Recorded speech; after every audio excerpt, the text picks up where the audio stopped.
जनता का आशीर्वाद प्राप्त है। कल का शेड्यूल बहुत ज़्यादा बिजी हो गया था, 4-5 जगह सभा होने की वजह से लेट हो गया, थोड़ा अंधेरा हो गया। तो इस वजह से जनसभा को यहाँ की जनता बोल रही है कि ये वोट कटवा है, वोट काटने के लिए खड़ा हो गए हैं। मेरा नाम है सनी श्रीवास्तव और आप देख रहे हैं खोज खबर 24।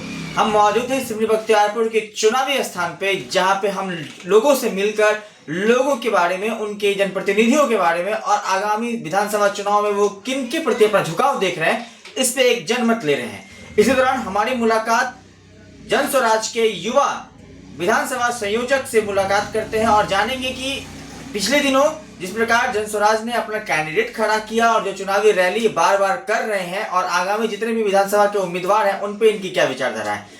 संतोष जी, आपका स्वागत है हमारे न्यूज चैनल्स पे। बहुत बहुत धन्यवाद। आज संतोष जी, आपसे पहला सवाल मैं ये करना चाहूंगा कि आपकी चुनावी स्थिति कैसी, किस रूप में आप अपने आप को देख पा रहे हैं? हम लोग क्षेत्र में मेहनत कर रहे हैं, बहुत अच्छा रिस्पांस मिल रहा है और इस बार तो लग रहा है ऐसा कि हमारे कैंडिडेट को, प्रत्याशी को और जीत होगी, सुनिश्चित जीत होगी और इस बहुत बेहतर होगा। और पूरे बिहार में इस बार जन स्वराज की, प्रशांत जी की सरकार बनेगी और हमारे मुख्यमंत्री प्रशांत जी को बनाने का काम हम लोग करेंगे। एक सवाल और है कि जिस प्रकार कल का जनसभा सिमरी बख्तियारपुर और सलखुआ का रद्द हो गया, उस पर क्या कहना चाहेंगे? देखिए, कल का शेड्यूल बहुत ज़्यादा बिजी हो गया था, 4-5 जगह सभा होने की वजह से लेट हो गया, थोड़ा अंधेरा हो गया। तो इस वजह से जनसभा को रद्द किया गया और उसको फिर से बहुत अच्छे तरीके से सुशोभित कर फिर से सभा की जाएगी और पब्लिकों का जो आए और नहीं मिल पाए, प्रशांत जी से उनका भाषण नहीं सुन पाए, उसके लिए बहुत बहुत माफ़ी। और ये बहुत अच्छे से होगी, जनसभा फिर से होगी। जिस प्रकार जन स्वराज के आने से सिमरी बख्तियारपुर एक त्रिकोणीय श्रृंखला बन गई और जो बाकी 13-14 और उम्मीदवार हैं उनके बारे में क्या कहना चाहेंगे? जैसे विकास राज हो गए, जैसे कि डोमी शर्मा हो गए, जैसे बहुत सारे उम्मीदवार हैं, इनके बारे में आप क्या कहना चाहेंगे?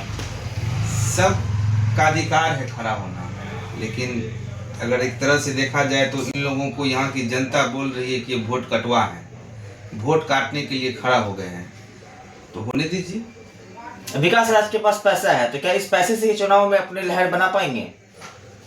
पैसा लोग ऐसा कह रहे हैं। पैसा से जनता को नहीं खरीदा जा सकता है। पैसा तो लोग, जनता होशियार हो गई है, पैसा ले लेती है, कहती है ठीक है वोट आप ही को देंगे, लेकिन वोट तो देगी जिसको उसका मन है। और इस बार जनता मन बना ली है कि वोट देना है तो सिर्फ और सिर्फ जन स्वराज को देना है, पलायन रोकना है, नौकरी लाना है, रोजगार लाना है, फैक्ट्री लाना है, पेंशन बढ़ाना है। बहुत सारी योजनाएं हैं जो प्रशांत किशोर जी देना चाह रहे हैं और इस बार वो होकर रहेगा।